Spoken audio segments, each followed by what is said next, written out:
honorables présidents des assemblées provinciales, Madame et Messieurs les gouverneurs de province, distingués participants, Mesdames et Messieurs,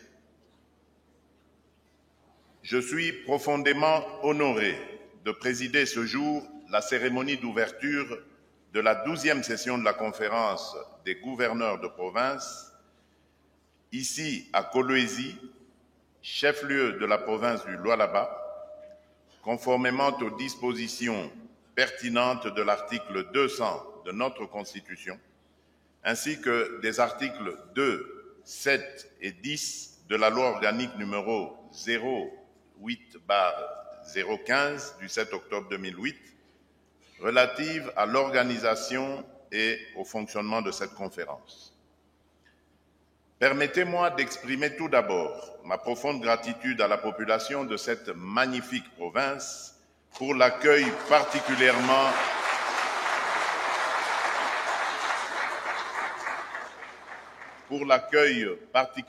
chaleureux qu'elle m'a réservé.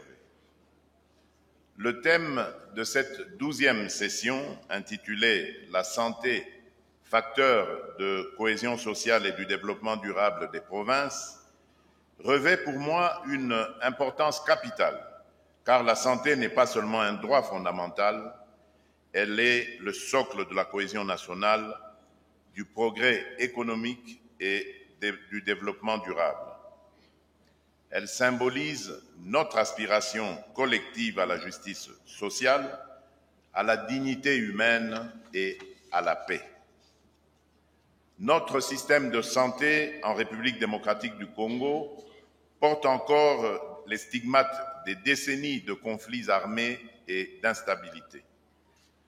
Nos infrastructures de santé sont souvent insuffisantes, voire inexistantes dans certaines régions.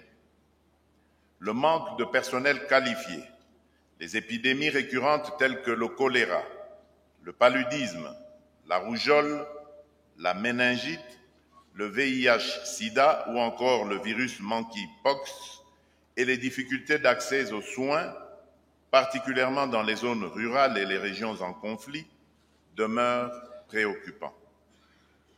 Les femmes enceintes, les enfants et les personnes âgées restent tragiquement les premières victimes de ces insuffisances, illustrées par des taux de mortalité maternelle et infantile encore beaucoup trop élevés. Face à ces défis, nous avons décidé de placer la couverture santé universelle, CSU en sigle, au cœur de notre projet national. Celle-ci n'est pas une option parmi d'autres, mais une nécessité absolue pour garantir à chaque Congolais, indépendamment de son lieu de vie et de sa situation économique, un accès équitable à des soins de qualité. Elle s'inscrit en parfaite cohérence avec les objectifs de développement durable, notamment les ODD 2, 3, 10 et 16, et vise à réduire les inégalités qui fragilisent nos provinces et compromettent notre cohésion nationale. Depuis l'adoption du plan stratégique national de la couverture santé universelle en décembre 2021, des progrès significatifs ont été accomplis. Nous avons créé des établissements publics dédiés, intégré la CSU dans notre cadre législatif avec ordonnance loi numéro 23/006 du 3 mars 2023 et la loi numéro 18/035 du 13 décembre 2018 et mise en place le Conseil national de la couverture santé universelle que je préside avec l'appui de Madame la Première ministre, de mon directeur de cabinet et de plusieurs membres du gouvernement. Au niveau provincial, les comités provinciaux de couverture santé universelle, placés sous votre responsabilité, Madame et Messieurs les gouverneurs, incarnent une gouvernance décentralisée ancrée dans les réalités locales. Depuis septembre 2023, la gratuité des soins maternels et néonatals, premier paquet de la CSU, a transformé des vies. À Kinshasa, Puis, dans plusieurs provinces, plus de 2 millions d'accouchements ont été pris en charge sans frais et plus de 50 000 nouveau-nés malades et prématurés ont bénéficié de soins. Quelques 4 600 établissements de santé dans 257 zones de santé sont mobilisés. Ces efforts ont mis fin à la pratique inhumaine des séquestrations de femmes et de nouveau-nés pour non-paiement et ont réduit de manière significative la mortalité maternelle et néonatale, comme l'attestent les études de l'Institut national de santé publique et de l'École de santé publique de Kinshasa. Dans cette dynamique, je vous annonce la mise en œuvre progressive de l'assurance maladie obligatoire conformément à l'ordonnance précitée. Un dialogue social inclusif conduit dans le cadre du Conseil national du travail a permis de définir des modalités de cotisation équitables, 2% à la charge des employeurs et 0,5% pour les travailleurs. Cette réforme vise à élargir l'accès aux soins, renforcer la protection financière des ménages et mobiliser des ressources domestiques pour réduire notre dépendance à l'aide internationale. Une attention particulière sera portée à certaines catégories vulnérables, telles que les forces armées, la police, les agents de l'État ainsi que les populations indigentes.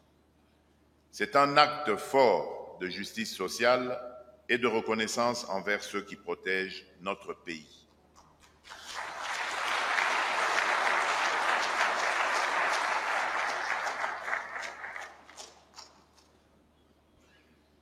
Mesdames et messieurs, Madame et Messieurs les gouverneurs de province, distingués participants, Mesdames et Messieurs, cette 12e session a pour but principal de discuter de l'importance de la couverture santé universelle comme un outil structurant pour améliorer la cohésion sociale, garantir la stabilité politique et diminuer les inégalités sociales au sein des provinces et des entités territoriales décentralisées, les ETD. Les échanges porteront sur les façons dont la CSU peut réduire les tensions sociales et promouvoir l'inclusion. On abordera également les différences en matière d'accès aux soins de santé et leurs répercussions sur le développement social. Enfin, des stratégies seront proposées pour diminuer ces inégalités grâce à la CSU. Votre rôle dans ce chantier national est crucial. Vous êtes les artisans directs de la CSU à travers les comités provinciaux que vous présidez. Je vous exhorte donc à intégrer systématiquement la santé dans vos politiques publiques, à mobiliser les ressources locales de manière transparente et à garantir une équité territoriale exemplaire. La participation active des communautés est indispensable pour assurer la durabilité de nos initiatives. Cette session devra être l'occasion d'échanger sur les défis et les opportunités liées à la vaccination, la nutrition, la planification familiale et les innovations dans le financement de la santé. La médecine communautaire, expérimentée avec succès depuis les années 1970 dans nos provinces, doit être valorisée pour renforcer notre système sanitaire.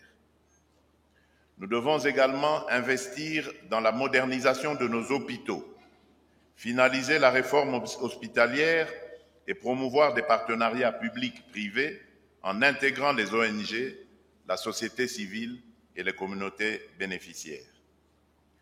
Face aux défis sécuritaires, notamment à l'est de notre pays, la CSU devient aussi un acte de résistance sociale.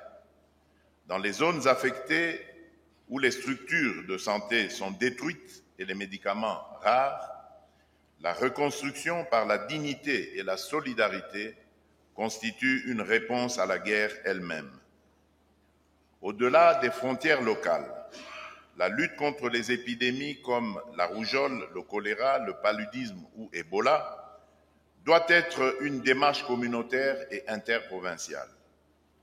La diplomatie sanitaire, en favorisant la coopération et l'échange d'informations, peut devenir un levier de paix entre nos provinces. Je tiens à saluer la tenue récente du 4e Forum national sur la vaccination, consacré à l'éradication des maladies comme la poliomyélite et la lutte contre la malnutrition et le cancer du col de l'utérus. Je félicite les gouverneurs pour leur engagement, renouvelé dans la déclaration de Kinshasa, notamment en matière de financement, de suivi et de redevabilité. À l'issue de cette session, les provinces les plus performantes seront honorées pour leur exemplarité. Enfin, il est temps que la santé cesse d'être perçue comme un privilège réservé à quelques-uns. Elle doit plutôt être un droit inaliénable garanti à chaque Congolais, quelles que soient ses origines sociales, religieuses ou ethniques.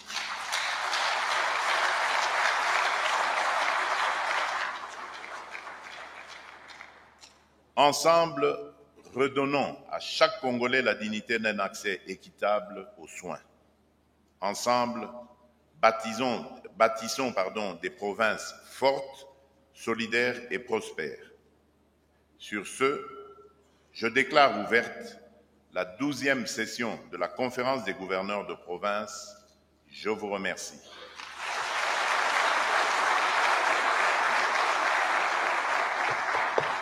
Excellence Mike David, à l'occasion de cette 12e édition du conférence des gouverneurs de province ici à Kolwezi, avec comme thème la santé comme facteur du développement durable et le développement durable pour les provinces.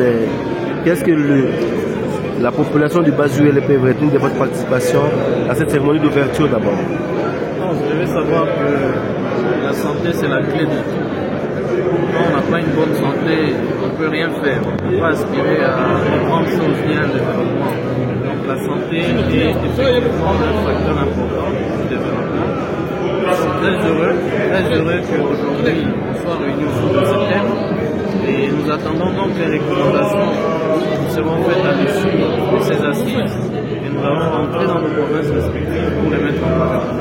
Alors les discours du président de la République, quelle réaction par rapport à ça? Le discours du président, comme toujours, c'est des discours magistraux.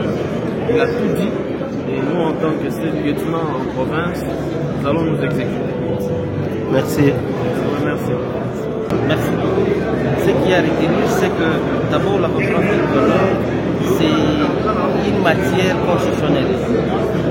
Elle est prévue par notre loi fondamentale. Et exceptionnellement, le commandant suprême des forces armées de la République démocratique du Congo et de la police nationale congolaise, le chef de l'État, vient de décider 2 ordres. La constitution doit être respectée. Et donc, nous aurons chaque année des conférences. Et ça commence pour cette année. Celle dont on a aujourd'hui à Doualaba, c'est la première pour cette année et il y en aura une autre à la fin de cette année. Cette 12e session, nous sommes en train de parler sur la santé comme facteur de la cohésion nationale. Et également, nous allons devoir évaluer les recommandations formulées lors de la précédente conférence des gouverneurs. Et en même temps, nous allons formuler des recommandations pour les perspectives à venir. Alors, le discours du chef de l'État, comment appréciez-vous? Le chef a fait un discours. Le chef, c'est le garant de la nation, c'est le garant de l'unité nationale. Vous avez tous suivi comme moi, il a parlé et surtout de l'unité nationale. C'est ce qui m'a impacté.